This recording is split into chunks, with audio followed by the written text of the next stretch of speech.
The subject of today's sermon is offerings.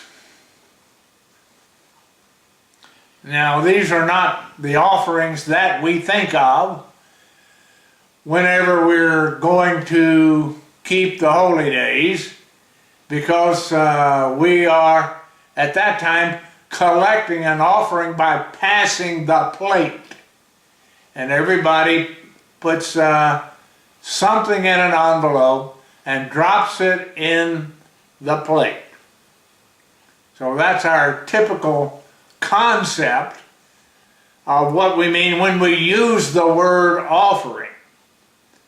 But there's another entirely different set of concepts, and it's multiple, whenever we mention the word offering. And that is a series of things found in the early part of the book of Leviticus. The offerings, which refer to sacrifices of animals that occur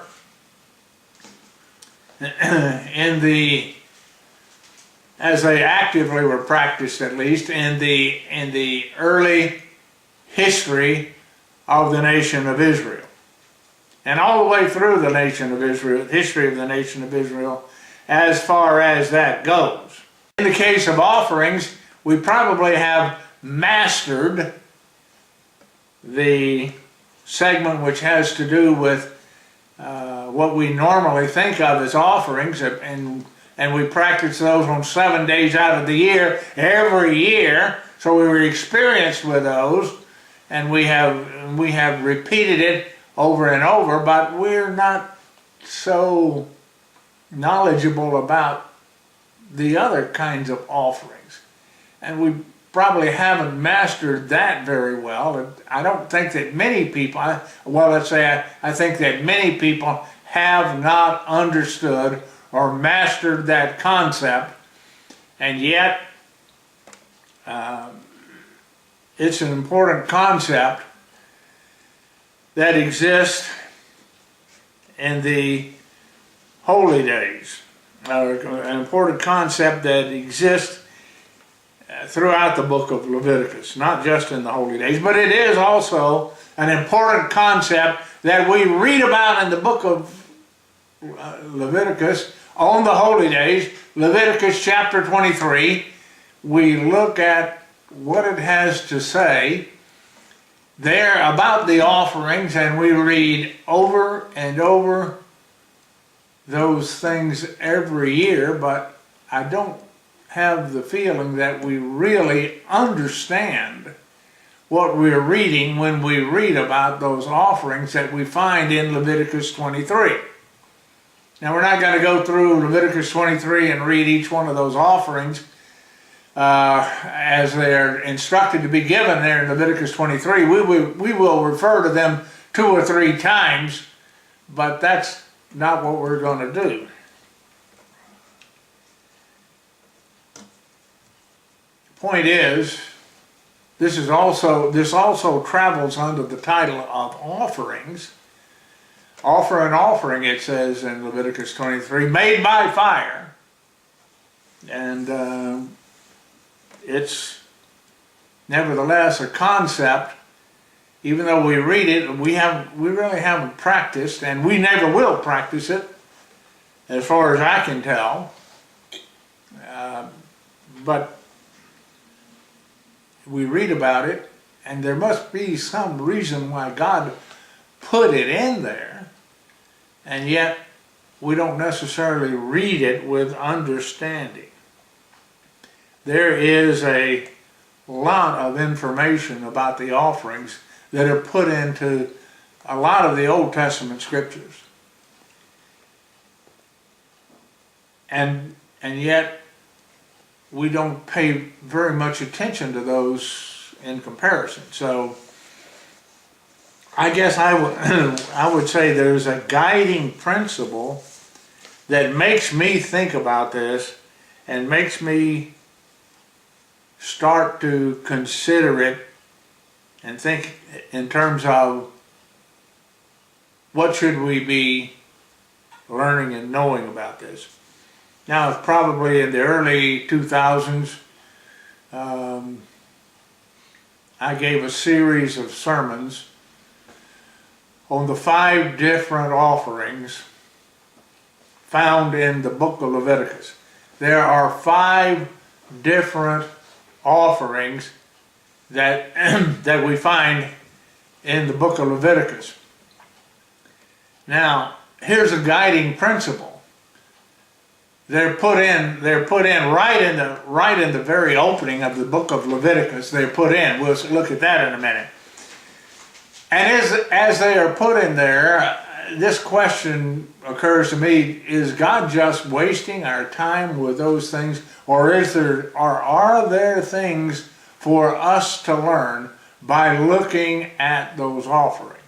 And I have to conclude that there is a purpose in having these in the book of Leviticus for us, or God would not have put them there. Some interesting, so what we want to do is examine the 5 offerings. And that's the way the book of Leviticus starts, with 5 offerings. It just kicks off right away and starts talking about offerings that seemingly they wouldn't have had much information about, but there they are, right at the beginning of this book. I think that understanding the book of Leviticus and understanding some general information about Leviticus is a key, not necessarily the only key, but it is a key to understanding the offerings that are given. First of all, I'd like to, in this general information, talk to you about the fact that the book takes on the name of the tribe of Sermonette. We talked about Levi. It takes on the name, at least as far as the English language versions are concerned, of the tribe of Levi. So, I have read, and I'll quote somewhat from a book that is available on the subject, called The Law of the Offerings, written by a man by the name of Andrew Jukes, who was an Englishman, and he wrote these books back in the 1800s. He wrote several books that are very relevant and back in the 1800s. And he talks about these offerings in the book. This book takes on the title of one of the tribes of Israel, but apparently translators chose the name of the book because the name of the book is not part of the original text.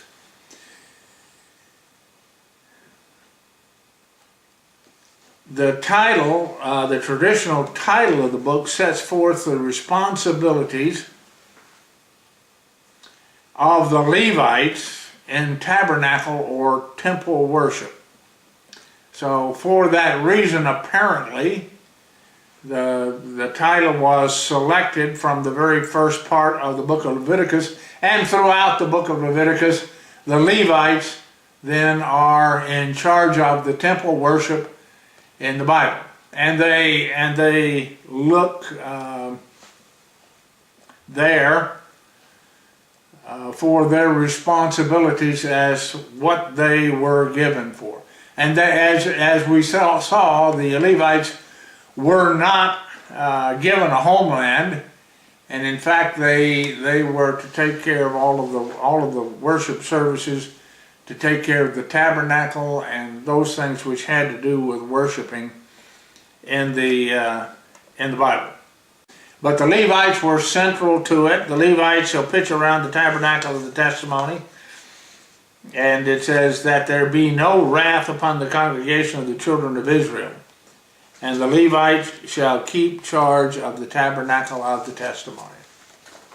And verse 54 says, the children of Israel did according to all that the Lord commanded Moses, so they did. There is a suggestion that is made that the title of the book of Leviticus would be better served with an alternate title.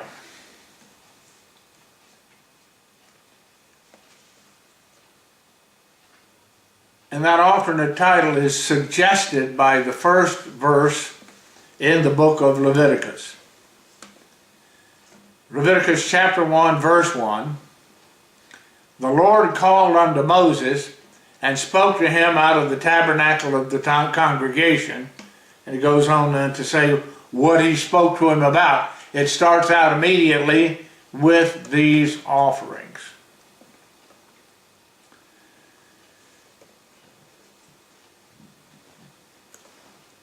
Here it says, called unto Moses and spoke to him out of the tabernacle of the congregation. So,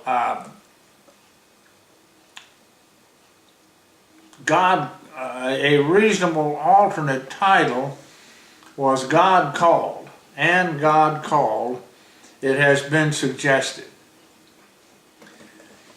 The reason it's considered an alternate title is because it relates much better to the modern calling of God.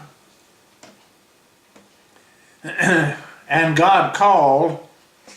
To whom did God call? Well, the New Testament is filled with references to having been called. And here is this beginning of the book, starting out, God called unto Moses. Now, he's not necessarily, it is saying that he called to Moses, but it's also saying that he called, just saying that he called. And so it says, and God called. And we are a portion of those whom God has called. Revelation chapter 17 and verse 14 reads as follows.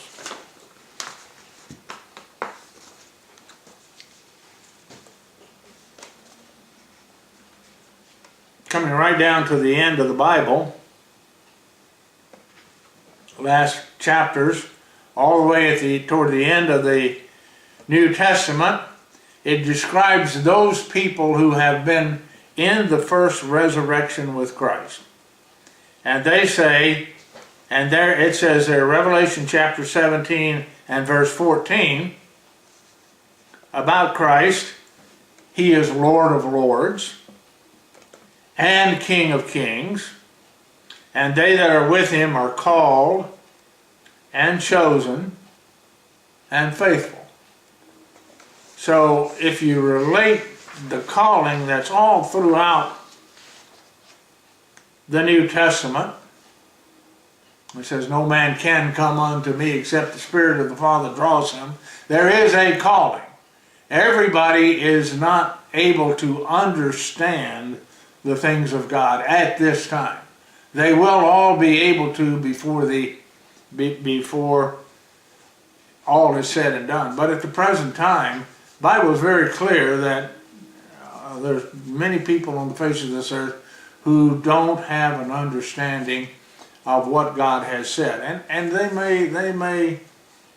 may try their best, but it really takes a miracle, the Bible tells us, to unlock our minds, and that miracle is known as a calling.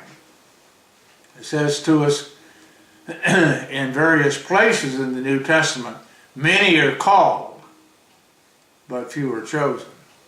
So it's again relating to the fact that there is a calling.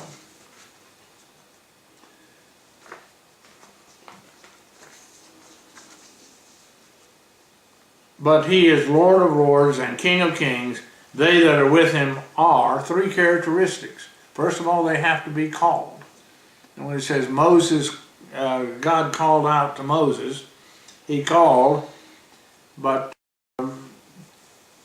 we might say, not only is he calling out to Moses, he's telling Moses to, in calling out to Moses, he's telling Moses to relay these things as well to all of the Israelites. And so we might look at these things that are being relayed by Moses as the things which God has called not only to the ancient Israelites, but he has called to us. So that is a different way to look at the title of the book. We already know, prior knowledge we could say, we already know, don't we, from what we've experienced over some period of time, that the book is primarily written not to the ancient Israelites, because to them it was never going to benefit, never going to be a benefit. It is only to you and I, those whom have been called according to the Spirit of God, who are going to be benefited by the things that God called out to Moses. So that's a transformational difference, really. If you look at it that way, to those whom God has called. To whom was this book written? Was it written to the ancient Israelites, or was it written to those people to whom God was calling ultimately into his family?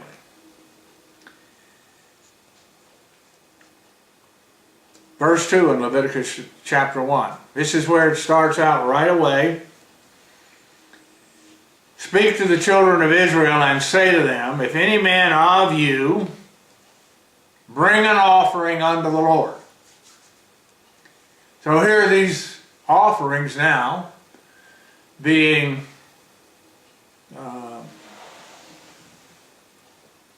started to be described in the second verse. The first verse, God calls out to Moses.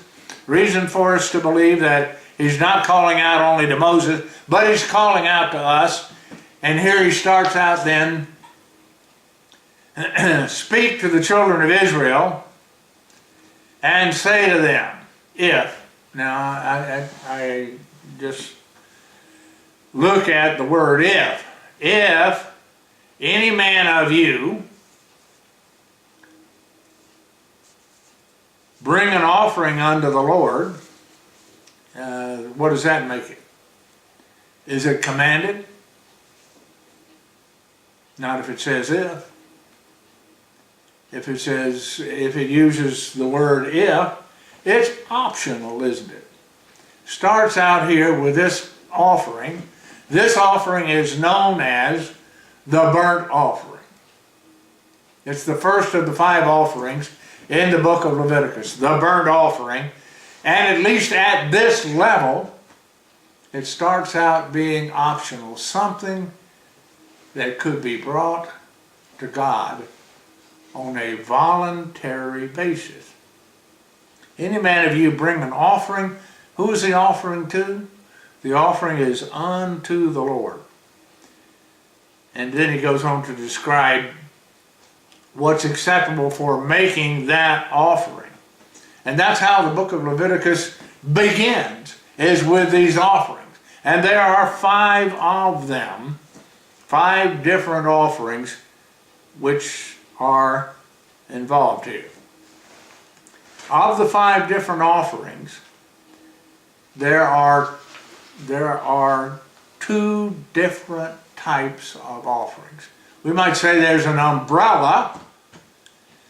Well, actually there are two umbrellas. Under the first umbrella, there are three different offerings.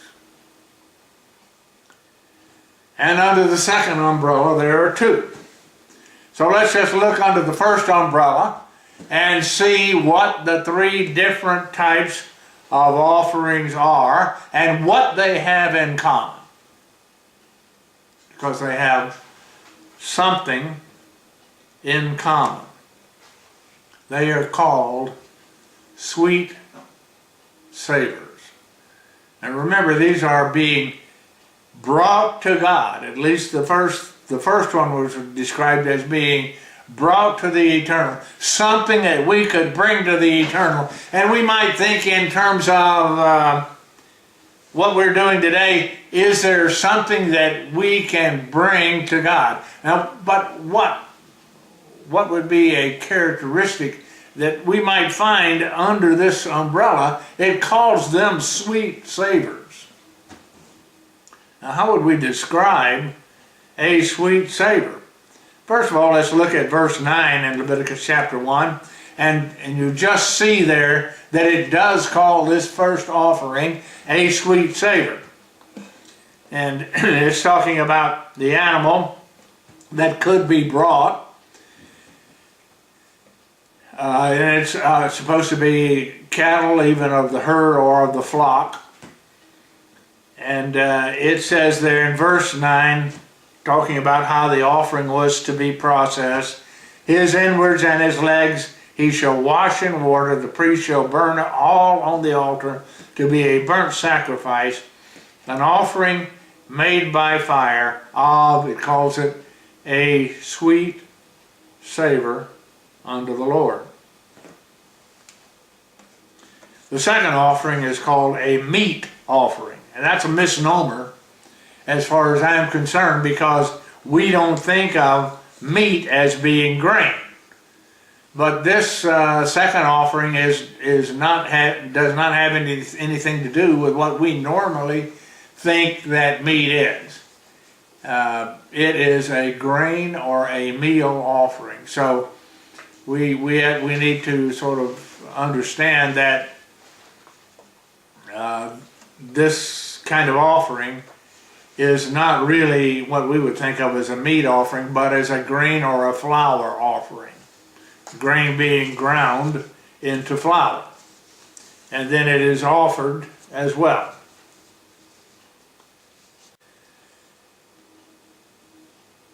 Leviticus, I'm on the wrong page of my notes again. Leviticus chapter 2 and verse 2, this is where the meal offering starts. He shall bring it to Aaron's sons, the priest. He shall take a handful of flour thereof, and of the oil thereof, with all the frankincense thereof, and the priest shall burn the memorial of it upon the altar. I want you to notice that as we're going through here. It is these sweet savors are being burned on the altar in the tabernacle. And the priest shall burn the memorial of it upon the altar to be an offering made by fire. And what is it called? A sweet savor unto the Lord. Leviticus chapter 3 and verse 5, you get to the third offering. And we're looking under this one umbrella. We have the burnt offering, which is called a sweet savor. We have what is called the meat offering, but it's a meal offering or a flour offering or a grain offering, which is called a sweet savor. And the third one under this first umbrella is called the peace offering. And here as well, Leviticus chapter 3 and verse 5, Aaron's son shall burn it on the altar upon the burnt sacrifice, which is upon the wood that is on the fire. It is an offering made by fire of a sweet savor unto the Lord. And if his offering be for a sacrifice of the peace offering unto the Lord, it should be made of the flock, male or female, he shall offer it without blemish.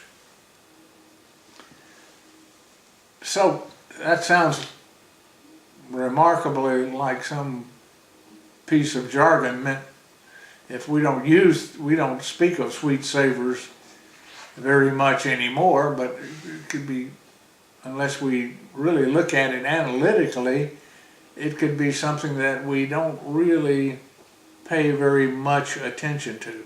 So I thought about, okay, let's say characteristically, what would we mean by sweet savors? I think of something sweet every once in a while, like almost every week. When I'm at home, Anita usually comes over and spends the night with us on Saturday night and maybe Sunday, and she often brings something which is sweet, and she makes, up until this year, only apple pie, because we only had apple on our fruit trees. This year we got a lot of peaches on our peach trees. We had so many peaches that they broke the trees down, and so she has brought peach pies now in addition to apple pies, something sweet and something that we very much enjoy and appreciate. So that's sweet, but what about the savor part? Well, there are many kinds of food as well that we eat which we consider to be savory. I think about in regard to that, some years ago, Bryant, I heard him speak of the kitchen in McRae, Georgia. That's where Hazel was from.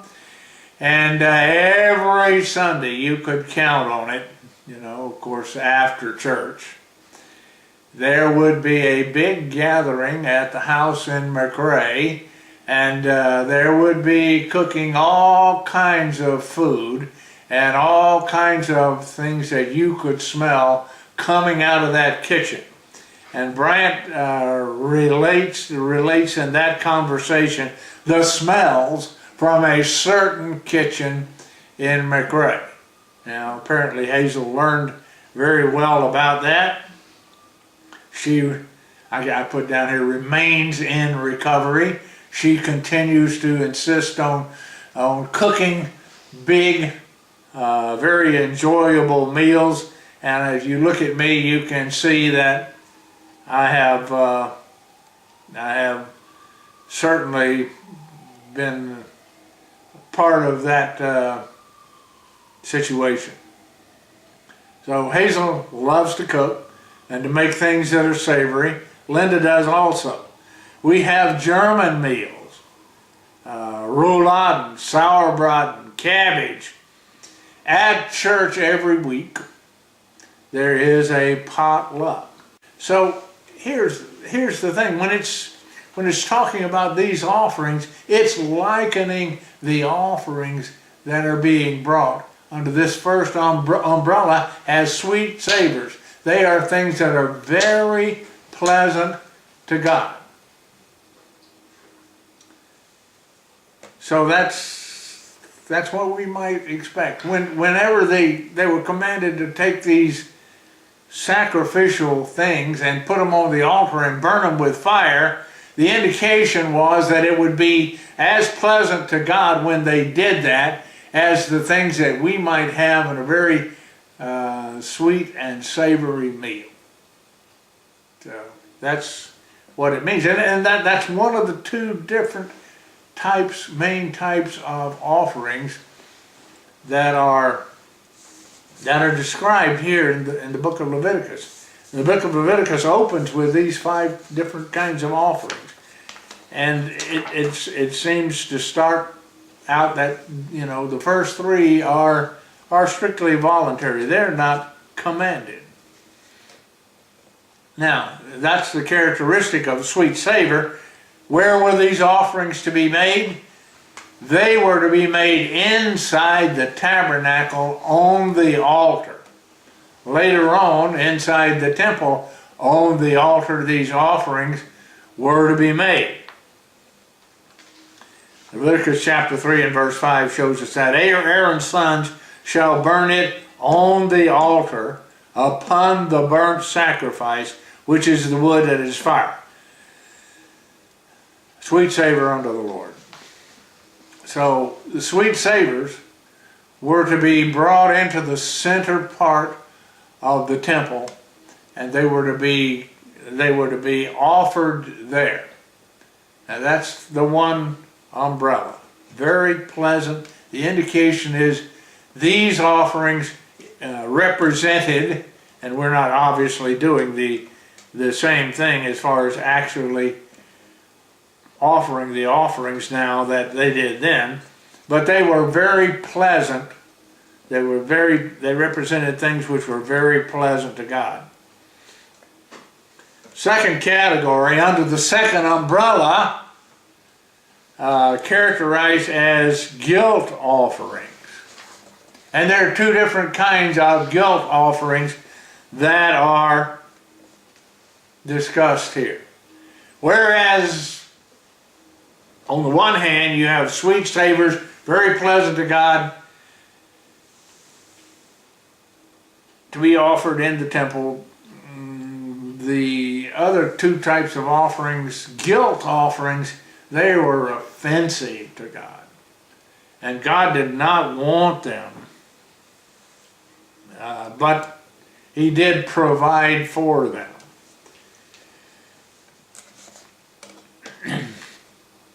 It's more or less, I guess, to categorize something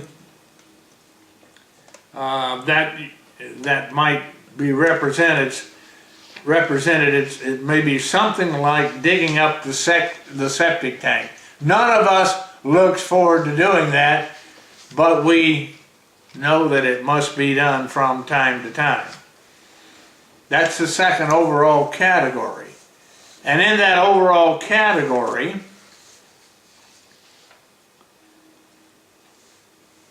you find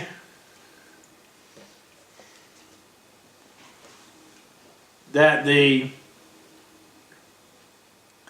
two types of offerings are number one, the trespass offering, and number two, the sin offering. What is a trespass offering, and what is a trespass anyway? I remember when I was growing up as a boy, we used to repeat the Lord's Prayer in the Methodist Church, and we used a different set of words than the Baptist Church used. Give us this day our daily bread, and forgive us our trespasses, we would say in the Methodist Church, as we forgive those who trespass against us. But other church denominations used the words differently. They said, forgive us our debts as we forgive those who are debtors against us. And so trespass and debts and the translation of that word. And then the second type of offering, which was a sin offering. What's the difference between a trespass offering and a sin offering? We can see they're both under the same umbrella. They are both offensive to God. They are both to be made not on the altar in the temple. See, on the altar in the temple, the sweet savors were to be made. They were pleasant to God. But these offensive offerings had to be taken outside the camp. You know, in the center of the camp were the Levites. Then surrounding the Levites were the 12 tribes, 3 on each side, 4 sides, those 12 tribes, and that's all part of the encampment. But these offerings had to be taken on clear past the encampment. to be offered, because they were not pleasant to God, and he didn't really want them put in the tabernacle. Well, what is a trespass offering? The first one of these two is a trespass offering. Leviticus chapter 4 and verse 1, we read this. The Lord spoke unto Moses, saying, Speak to the children of Israel, if a soul sin through ignorance against any of the commandments of the Lord concerning things which ought not to be done, and shall do against any of them. And it goes on to talk about the priest and so on. But here is what the British Family Bible says about the trespass offering, which is explained here in Leviticus, at least initially in Leviticus chapter 4 and verse 2. If a soul shall sin through ignorance. Well, there's two kinds of sin, aren't there? Those that you didn't really understand. And there's a lot of people who are in that category, aren't there? A lot of people who don't understand that they are violating the commandments of God. Against any of the commandments of God, through ignorance.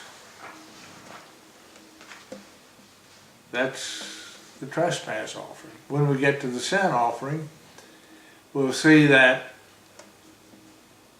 a sin offering is to be made for whenever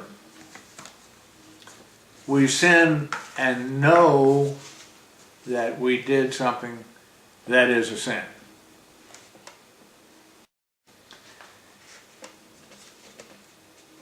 British Family Bible says this, commentary. It's a commentary, British Family Bible. If a soul shall sin, here it is, it says there are three conditions of the description of this sin, which is called a trespass. First of all, it was to be done out of ignorance, inadvisedly, and through surprise. You didn't know that you were doing something that you did, but nevertheless, you did. That was the first thing. It was to be done ignorantly, unadvisedly, and through surprise. It was to be against negative precepts. Sin, it says, be done ignorantly, do according to the sin through ignorance against any of the commandments against the Lord. And then it wasn't just, but it concerned things which ought not to be done. And so there were all kinds of things that the Bible talked about there in the early books that ought not to be done. And so it says don't touch a dead body, for example. Don't get involved in all kinds of things which we ought not to do, but somehow we might do it. We might, by ignorance, for example, go down to the grocery store and try to buy some chopped beef, and the grocer that we didn't know about ground a little bit of pork up in that ground beef, and we got it and we ate it. Through ignorance, we found out somehow that there was something in there that we ought not to have eaten. It was a thing which we were not to have done, which was spoken to us concerning the laws of clean and unclean meat. So that would fall into the category of negative precepts, or those things which forbade something to be done. He said, you shall not eat anything from the pig, you shall not touch him or come handling him at all. And here it says, if a soul shall sin through ignorance against any of the commandments of the Lord, and that's sinning through ignorance against any of the commandments of the Lord concerning things which ought not to be done. Now they're probably much harder to find examples of in the Old Testament, but not in the New Testament, because here this is concerning things which ought not to be done. Do not do this, do not do that, do not do the other,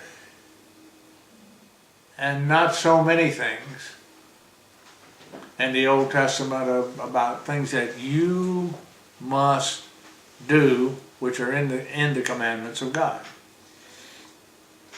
So it has to be ignorant, has to be something that has been commanded against doing, and that it says here, the third thing, it was not to be a sin of words or thoughts, but of actions. Shall do against any. It isn't just what you think about doing, at least as it's described here in this offering, although when we get to the New Testament, starting in the Sermon on the Mount, what does Christ say? He says, it isn't just what you do, but what you think. That's a way to maybe encapsulate part of what is being said in the New Testament. It has to do not only with what you think, with what you do, but also what you think. He says, for example, you shall not kill anyone. You shall not commit murder. You've heard it said from old times, you shall not commit murder. But I say unto you, if you have hatred in your heart, then you have already committed murder. Or lusting after a woman. If a man would be lusting after a woman, even though he didn't have an affair with that woman, it's the same thing. So you see, Christ there in the Sermon on the Mount and in other places throughout the New Testament made these things far more binding, and it's not now, as far as he's concerned, doing against some, taking action or doing something against those things, but it is now, regardless of what the British Family Bible may say here, it is also a matter of our thoughts as well as our actions. But those are the three things that the British Family Bible says about these two, this offering. He knew or should have known. If it's in ignorance, he didn't know or couldn't have necessarily known, then it's a trespass. It doesn't mean he's not still in need of some forgiveness, but it's not the same as a sin offering that you might commit or knowingly do. And you could think of examples of that, where a sin knowingly was committed. Just one that comes to mind quickly is Saul, when he went to the witch of Endor to get, prophetic, demon-possessed information. He knew better than what he was doing. Or you could think about David and Bathsheba. David knew not to do what he was doing. It isn't the same as finding a little bit of pork that you didn't know was there in your food. So there's two things about it. One is the magnitude of the transgression, and the second is, did you know it, or should you have known what you did was a gross violation of God's will. So that's the difference really between a trespass offering on one hand. We're under this umbrella. We've got that other umbrella over there which has the sweet savors, the things which are pleasant to God. And so I look at that and I don't think we can consider those sweet savors as having anything to do with sin, because they are clearly being categorized and explained to us in the book of Leviticus as something that is pleasant to God. No sin could be pleasant to God. No sacrifice that God would command to be done in the tabernacle and call it a sweet savor could be considered a sacrifice for sin. So that's under the one umbrella. And here we have this second umbrella, those things which are going to be taken care of outside the camp, offensive to God, guilt offerings, which still must be done. The first being trespass, started with a T. The first is the trespass offering. And we've talked about the key concepts and the difference between those two.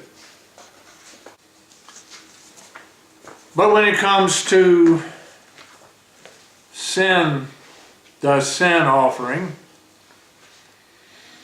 we see that Paul has, assuming Paul wrote the book of Hebrews, which seems to be the great overwhelming consensus. Some people think maybe Apollos or someone else wrote the book of Hebrews, but it appears that Paul most certainly did write it. Hebrews chapter 13, in verse 11, Paul writes about Christ bearing our sin.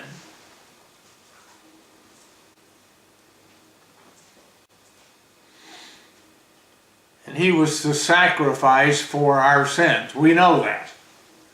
But here, as we see, they were enacting over and over and over through hundreds of years these sacrifices for sin. They were continually being made outside the camp because they were guilt offerings and they were offensive to God, while at the same time sweet savors were being offered continually. We'll see that in a minute.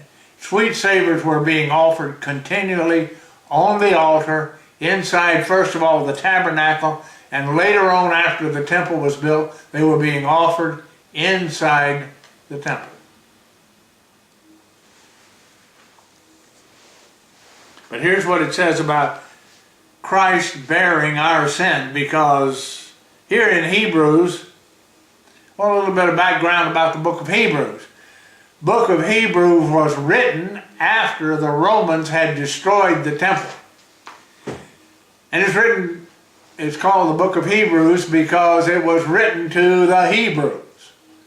And the Hebrews were in a state of frustration and concern about the fact that the temple had been destroyed and they could not properly make these sacrifices anymore because the place to do it was not there.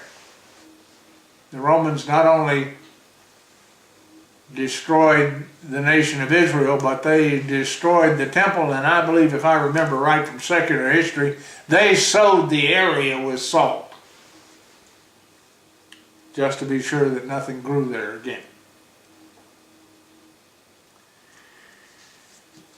The example is, though, what they were doing with these trespass and sin offerings. They were prophetically enacting what Christ himself was going to do. They did it for hundreds of years, prophetically enacting the sacrifice that Christ was going to make himself.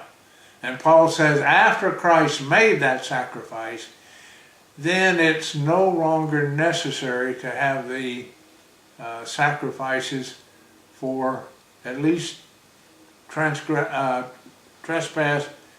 and sin.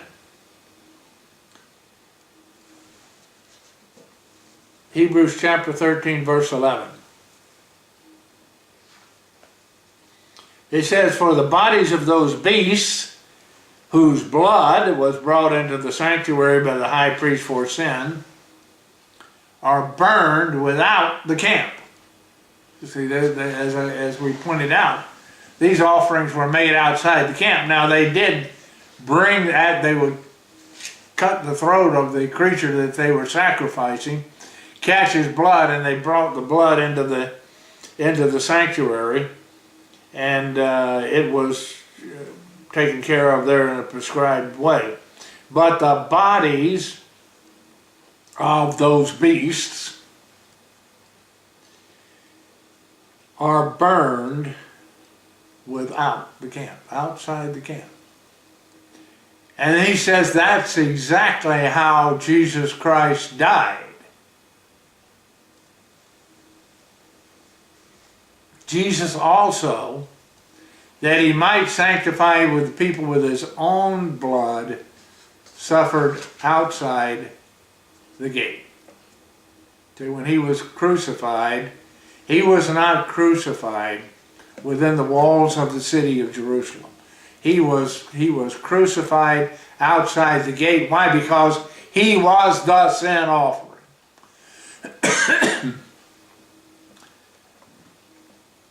He suffered without the gate.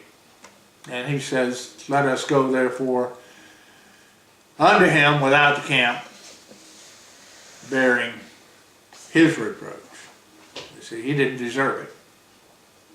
So he's saying we should have an attitude in regard to that of going to him and bearing his reproach. Okay, I'd like to point out to you here the universality of these offerings. These offerings were for all occasions. That's something that we may not necessarily have understood. We read in Leviticus 23, we read there about the offerings that are to be made on the holy days.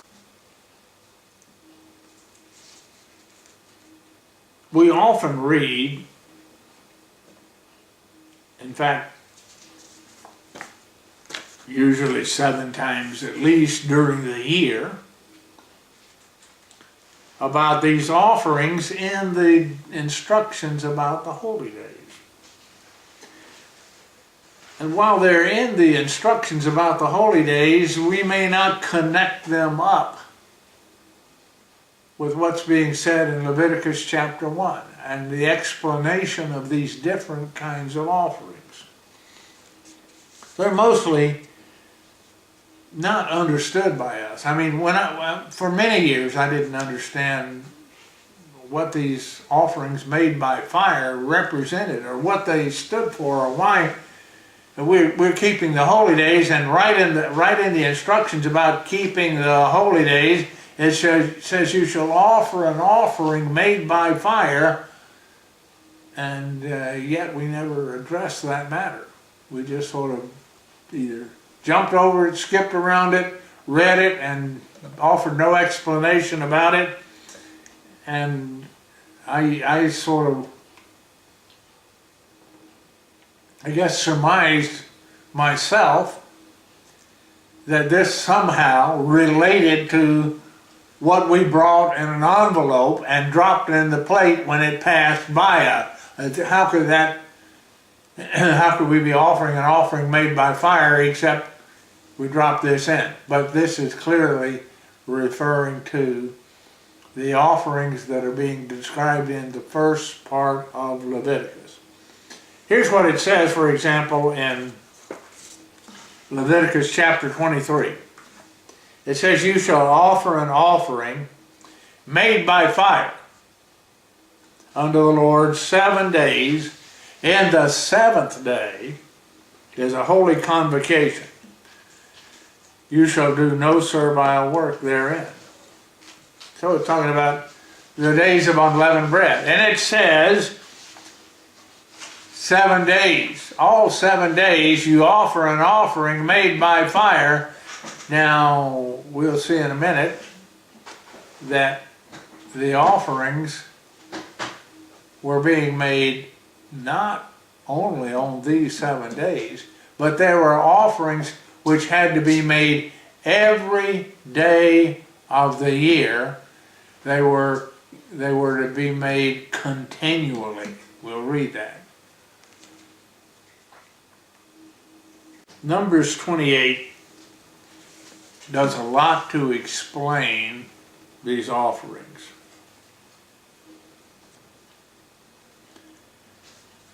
Burnt offerings, as I said, were for every occasion. Numbers 28, verse 2. It says there, now you remember what we read in the first part of Leviticus? If anyone wants to bring an offering, the option of an individual, if he wanted to offer something unto God, could do it, and it wasn't necessary. It didn't reflect sin at all or trespass at all. It reflected a sweet savor, something that was enjoyable, pleasurable, sought by God. That was voluntary. Here we get to the Numbers 28, it is not voluntary. It says, "Command the children of Israel, say unto them, my offerings and my bread for my sacrifices, made by fire, not for guilt or trespass, but for a sweet savor unto me, you shall observe, offer to me in their proper season. And you shall say to them," telling Moses to say to them now, "This is the offering made by fire which you shall offer unto the Lord, 2 lambs of the first year, without spot, day by day." Doesn't say sporadically, it says for a continual burnt offering. Every day of the year, every year, they were to offer these offerings continually. But then you drop down and read Numbers 28, you find there are additional offerings to be made on the Sabbath day. You know, we look at the weekday, it's maybe a good time that we could bring some thing that we would like to do for or relate to God, and it's commanded that as a church, or as a nation here it was, as a church, we should be bringing this every day. It is for a continual burnt offering. But when we come to the Sabbath day, do we or don't we, yes we do, feel that we have something more that we want to offer God than we would offer to Him just on an average day of the week. On the Sabbath day, Numbers 28 verse 9, 2 lambs of the first year without spot, and 2 tenth deals of flour for a meat offering, mingled with oil and drink offering. This is the burnt offering of every Sabbath, beside or in addition to the continual burnt offering and the drink offering. You see, there was this continual offering. Well, you made it on the Sabbath day as well, but you also, it says here, are commanded on the weekly Sabbath. This is talking about the weekly Sabbath, that you offer in addition to what is normally made, 2 lambs of the first year without spot, 2 deals of flour for a meat offering, and so on.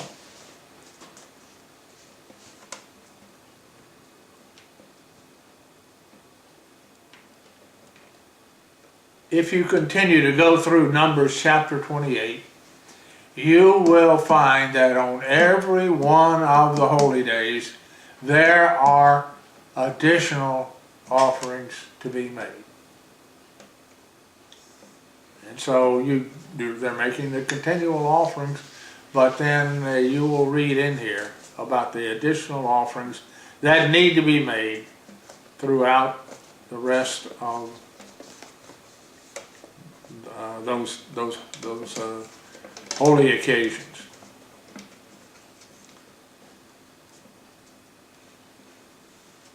I would say here, just kind of summarizing and concluding, there are 3 offerings which are categorized as sweet savors.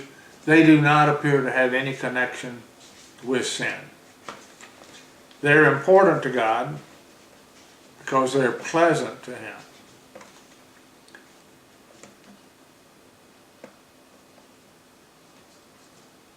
There's the continual daily offering, Sabbath day, holy day offerings. We are to be instructed about those things. We need to enhance our concepts. We can understand more about trespass, sin, and forgiveness through the sacrifice of Christ. To those whom God has called, these things have to do with the offering of Leviticus.